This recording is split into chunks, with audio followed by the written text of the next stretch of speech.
नमस्कार, मु इप्सिता मो चैनल इप्सिता किचन को आपण समस्त को अनेक अनेक स्वागत जनाऊँगी। आज मु आपण नहीं आसी पनीर एक रेसिपी जोटा कि रेस्टोरेंट स्टाइल पनीर मसला। आपण माने पनीर बहुत सारा रेसिपी बनई आपण माने जे कोनोसी ओकेजन में पनीर खाई किंतु थरे एही रेसिपी को निश्चय घरे ट्राई करंतु, बहुत ही टेस्टी लागिबो, समस्त को पसंद आसीबो।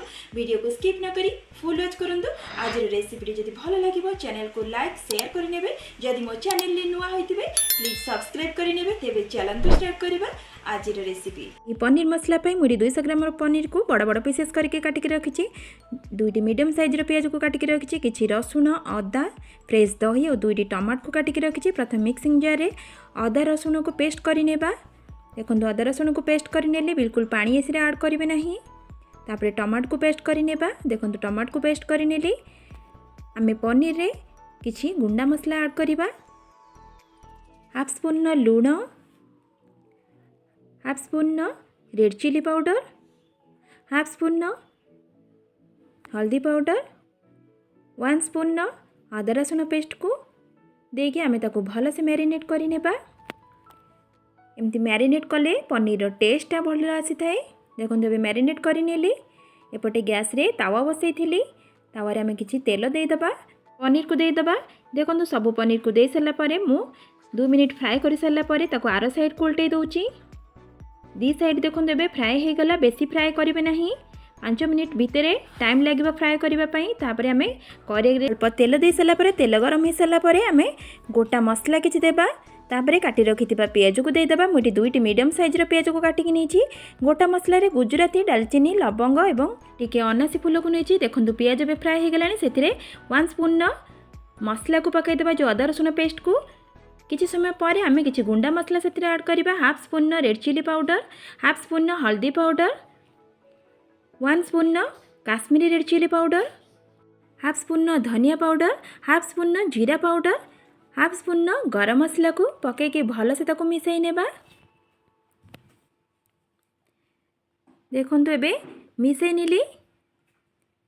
मिसई के अल्प पानी देगी ताको लो टू मीडियम फ्लेम रे कसी नेबा। देखंतु एबे एमती कसी नेली। 2 मिनिट पर आम से जो टमाटो को पेस्ट कर रखिले ताको दे देबा। आपण माने चाहिए टमाटो को काटिक मध्य दे पारिबे। टमाटो पेस्ट देबा द्वारा ग्रेवीटा टिके मोटा होता है। देखंतु 5 मिनिट पर मु कवर खोलिली।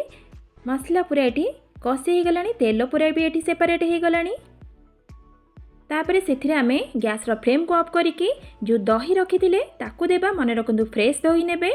गैस रो फ्लेम को ऑफ करके देबे, नहले दही छिंडी जबार चांसेस थाए। देखो ए भल से ताको गैस रो फ्लेम को ऑन करके भल से मिसई नेली।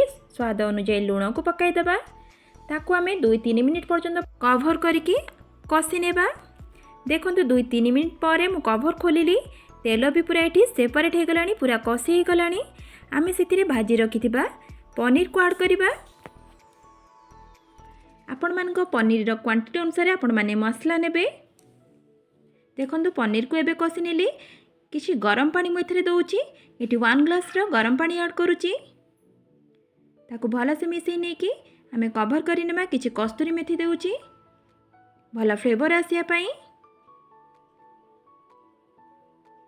देखो कवर कली 5 मिनिट पर कवर खोलिकी आम से काटी रखि धनिया पत्र को पकाई देबा।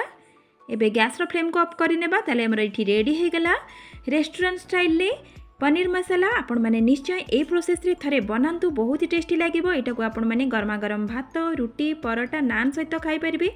पनीर को थरे ए प्रोसेस रे बने आपण मानको अनुभव मो सहित शेयर करिवे। ताले आज पई रहउची, पुणी आसीबी नेक्स्ट वीडियो रे किछि नवा रेसिपी नै। नमस्कार, बाय, जय जगन्नाथ।